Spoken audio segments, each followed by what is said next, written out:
Bienvenidas y bienvenidos sean ustedes a un video nuevo en el canal. En esta ocasión les traigo narrado un cuento de terror. Un cuento de terror de José Emilio Pacheco. De antemano les pido una disculpa si mi pronunciación no es la mejor y fallo en algunas cosas. Aún así, espero que les guste. En esta ocasión quería traer este cuento, ya que estoy buscando historias o anécdotas reales para narrar en este canal. Espero que donde sea que se encuentren estén con las luces apagadas y con audífonos. Disfruten este cuento. Esto es La Noche Más Oscura. Cada mañana lo primero que hago es leer el periódico. Si no lo encuentro bajo la puerta, me quedo esperando su llegada. El jueves tardó mucho. Fui a comprarlo a la esquina y, según mi costumbre, empecé a leerlo de atrás para adelante. Al dar vuelta a una página, supe que Langeráuz había muerto en la autopista Cuernavaca. La noticia me resultó aún más impresionante porque la foto, quizá la única hallada en el archivo, correspondía a los tiempos en que Langeráuz y yo fuimos compañeros de clase, cuando deslumbró la maestría con que tocaba el clavecín un niño de 12 años. A cambio de su éxito, Langeráuz sufrió mucho en la escuela. Todos parecían odiarlo. Remedaban su acento alemán, lo hostilizaban en el recreo por cuántos medios puede inventar la crueldad infantil. Un día Valle y Morales trataron de prender fuego a su cabello, largo en exceso para aquel entonces. Langeráuz era un genio, un niño prodigio. Los demás no éramos nadie. ¿Cómo íbamos a perdonarlo? Al principio, para no aislarme del grupo, fui uno más de sus torturadores. Luego, una mezcla de compasión y envidioso afecto me llevó a transformarme en su único amigo. Visité algunos fines de semana su casa y él también fue a la mía. Nuestra amistad se basaba en la diferencia. Yo jugaba fútbol e iba al cine 2 veces por semana. Langeráuz pasaba 5 horas diarias ante el clavecín. Jamás hizo deporte. Nunca aprendió a pelear ni a andar en bicicleta. No sabía mecerse de pie en los columpios. Sus padres le prohibieron toda actividad capaz de lastimarle los dedos. Era hijo de un compositor alemán y una pianista suiza llegados a México durante la Segunda Guerra Mundial. Aunque fracasaron en sus grandes aspiraciones artísticas, ganaban bien haciendo música para el cine y las agencias de publicidad. Ser su amigo me atrajo la hostilidad burlona de nuestros compañeros. En la ceremonia de fin de cursos, Langeráuz interpretó una sonata de Bach. Fue aclamado de pie por toda la escuela. Agradeció el aplauso con una reverencia y cruzó el salón de actos para ir a sentarse junto a mí en una banca del fondo. «Me he vengado», lo escuché decir entre dientes. Morales, Valle y sus demás perseguidores se acercaron a felicitarlo. En el único acto de valentía que le conocí, Langeráuz los dejó con la mano tendida. Me dispuse a pelear en su defensa. Ellos se retiraron cabizbajos. Langeráuz, en efecto, había cobrado venganza. Poco después fue a perfeccionarse en un conservatorio europeo. No me escribió ni volví a verlo hasta julio de 1968, cuando los de esa generación escolar ya estábamos cerca de los 30 años. Langeráuz regresó a México durante la Olimpiada Cultural y dio un nuevo concierto en Bellas Artes. Decepción para todos. El niño prodigio se había convertido en un intérprete mediocre, lleno de tics y poses de primadonna.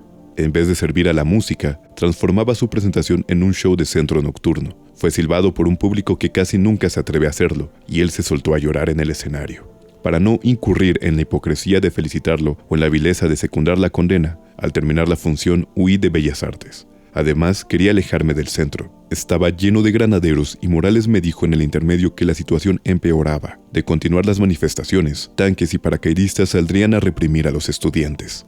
«Díaz Ordaz», añadió Morales, «está dispuesto a todo con tal de que no le echen a perder sus olimpiadas». En aquella atmósfera violenta, los críticos, que a veces son brutales y hablan sin el menor respeto humano, se burlaron de Langeráuz y lo consideraron liquidado. Herido por el rechazo del país en que fue niño y empezó su carrera, Langeráuz abandonó la música para dedicarse, vi los anuncios, a la compraventa de terrenos en Cuernavaca, a donde se refugiaban los que presentían el desastre ya en marcha de la capital. Durante uno de nuestros cada vez más aislados desayunos en el Continental Hilton, lamenté con Valle y Morales lo sucedido. Valle sentenció que la renuncia no le parecía una debilidad más de Langeráuz, sino una muestra de que la carrera musical había sido una imposición de sus padres. Como tantos otros, ellos intentaron reparar su fracaso mediante el triunfo de su hijo. La tragedia grotesca de Bellas Artes fue un acto de rebeldía, un modo brutal de liberarse de su padre y su madre y ridiculizarlos.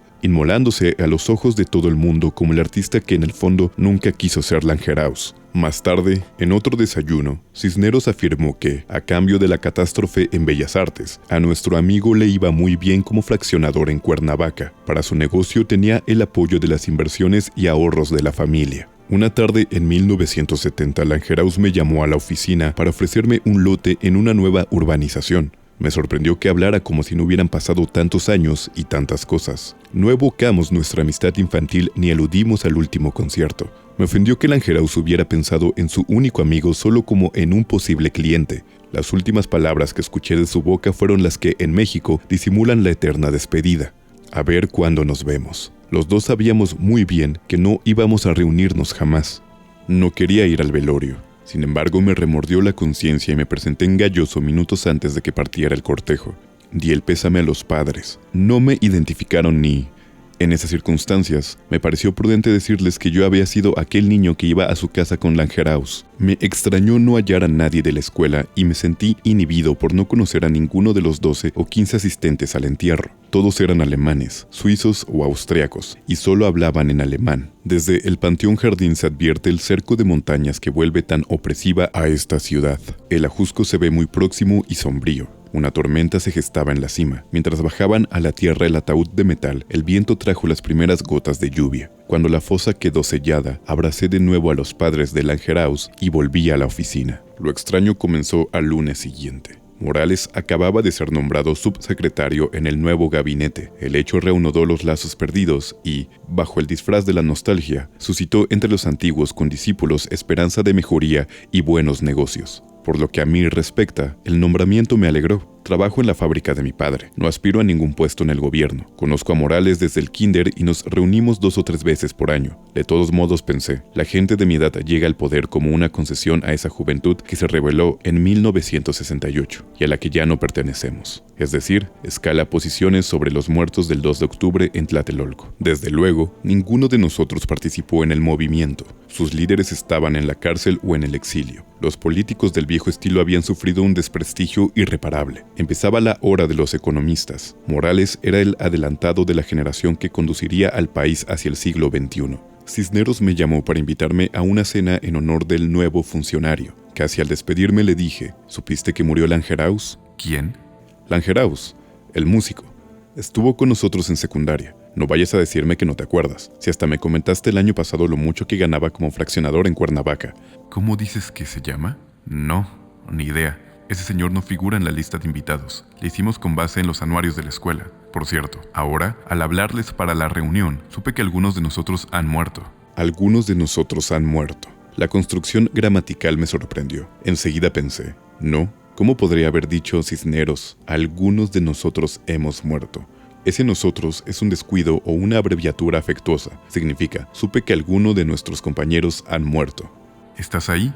Preguntó al advertir mi silencio. En vez de hablarle de mi desconcierto le dije, Cisneros, ¿cómo no te vas a acordar? Langerauz era el más notable de todos, un clavecinista, un niño prodigio. ¿Un clavecinista? En nuestro grupo, lo único parecido a un músico eras tú porque medio tocabas la guitarra, ¿no es cierto?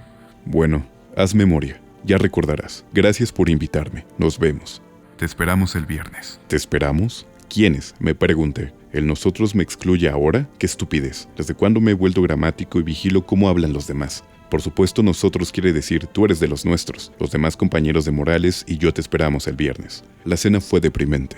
Morales ya era distinto al amigo con quien desayuné por tantos años en el Continental Hilton o en el Hotel del Prado. Ahora representaba el papel del señor subsecretario que se muestra sencillo y cordial con un grupo útil para sus ambiciones. Lo elogiamos sin recato como si nos hubiéramos puesto de acuerdo. Él nos observaba con sus ojillos irónicos de siempre. ¿Acaso trataba de ajustar nuestra declinante imagen al rostro que tuvimos de niños? Estaba a punto de concluir la reunión cuando Valle fue a hablar por teléfono y me atreví a sentarme en su sitio junto a Morales. ¿Qué te pareció lo de Langerauz? Terrible, ¿no? ¿Langer qué?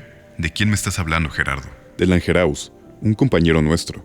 ¿Cómo es posible que no te acuerdes? Si hasta lo agarraste de puerquito. Tú y el miserable de Valle lo traían asoleado. Una vez trataron de incendiarle el pelo. Lo llevaba muy largo. Era como un antecesor de los hippies. Siempre he tenido buena memoria, pero esta vez sí te juro. No te hagas. Estuviste en su concierto del 68 y entonces te acordabas muy bien. Después comentamos en un desayuno la catástrofe de Bellas Artes. Valle sugirió una teoría que nos pareció muy acertada. ¿En el 68? ¿Cuál concierto? Gerardo, por favor, en esas condiciones y con el puesto que ocupaba en el PRI, ¿crees que tenía ganas de ir a conciertos? Regresó Valle. Al encontrarme en su lugar se quedó de pie junto a Morales. ¿Ya te está pidiendo chamba, Gerardo? No, me pregunta por un muerto. Dice que en la secundaria tú y yo no dejábamos en paz a... ¿Cómo dices que se llamaba? Langeraus. No lo conozco. No sé quién es. Repetí la historia. Valle y Morales cruzaron miradas.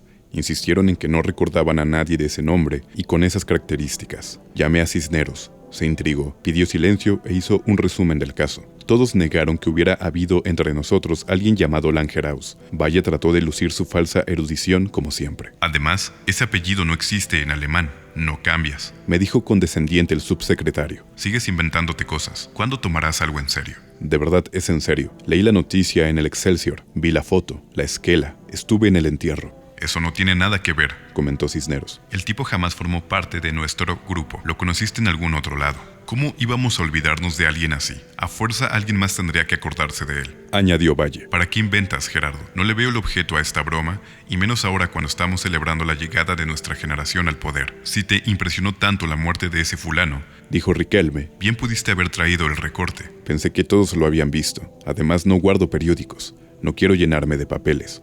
Bueno, muchas gracias por la cena y por la reunión. Estuvo muy agradable. Y ahora me perdonan, tengo que irme. Mañana muy temprano salgo de gira con el señor presidente. Morales se despidió de cada uno con un abrazo y una palmadita en el hombro. Seguimos bebiendo. Hablamos de otros temas. ¿Y Tere? Me preguntó Arredondo en una parte de la conversación general. No sé, no he vuelto a verla. ¿A poco no supiste que se casó? ¿Sí? ¿Con quién? Con un judío millonario. Vive en el Pedregal. Ah, no sabía. ¿Qué importa? Bien que te duele, bien que te duele. No, hombre, eso ya pasó. Me levanté. Con la seguridad que me daban el vino y el coñac volví al lado de Cisneros. No van a hacerme creer que estoy loco. Apostamos lo que quieras. Ya que insistes, de acuerdo, respondió. Aunque me parece un robo en despoblado, ese señor no existe. No estuvo nunca entre nosotros. Mira, podemos comprobarlo en los anuarios de la escuela. No los tengo. Se me perdieron en una mudanza. Deja a este loquito y vámonos por ahí a ver dónde. Valle estaba ebrio. Arredondo tuvo que ayudarlo a incorporarse. No, ya me intrigó, dijo Cisneros. Bueno, pues quédense.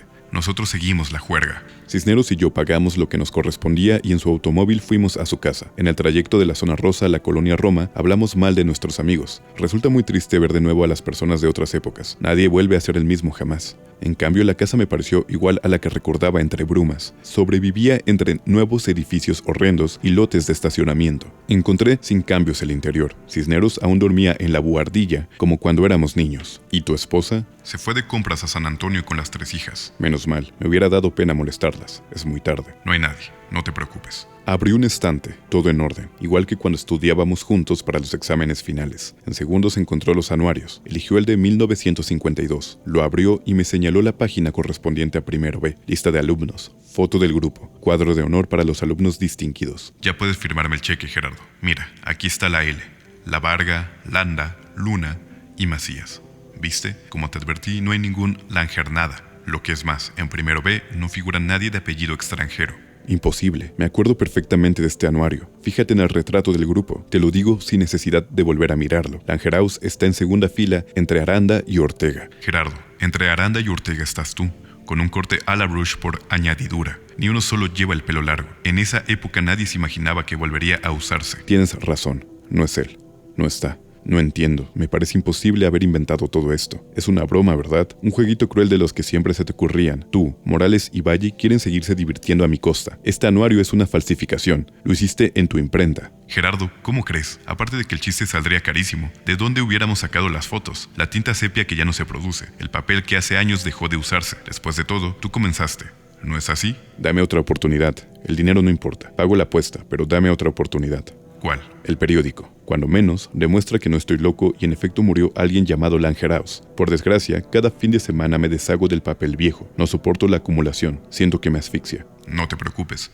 Tengo los periódicos. A mi señora le da por la moda ecológica y los junta para reciclarlos a fin de mes. ¿Recuerdas la fecha? ¿Cómo no me voy a acordar? Jueves de la semana pasada. Bajamos. Cisneros halló en el garage el ejemplar de Excelsior que buscábamos. Dio con la página y leímos los encabezados. El atraco a una mujer frente a un banco movilizó a la policía. Capturaron a un ladrón y homicida prófugo. En presencia de sus invitados se hizo el harikiri. Comandante del servicio secreto acusado de abuso de autoridad, amenazas y extorsión. No había ningún retrato de Langehaus.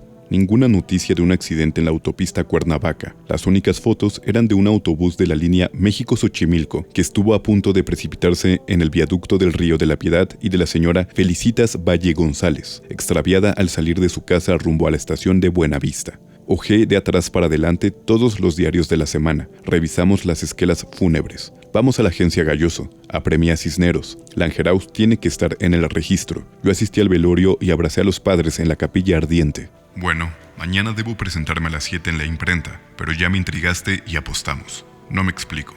De verdad, no me explico.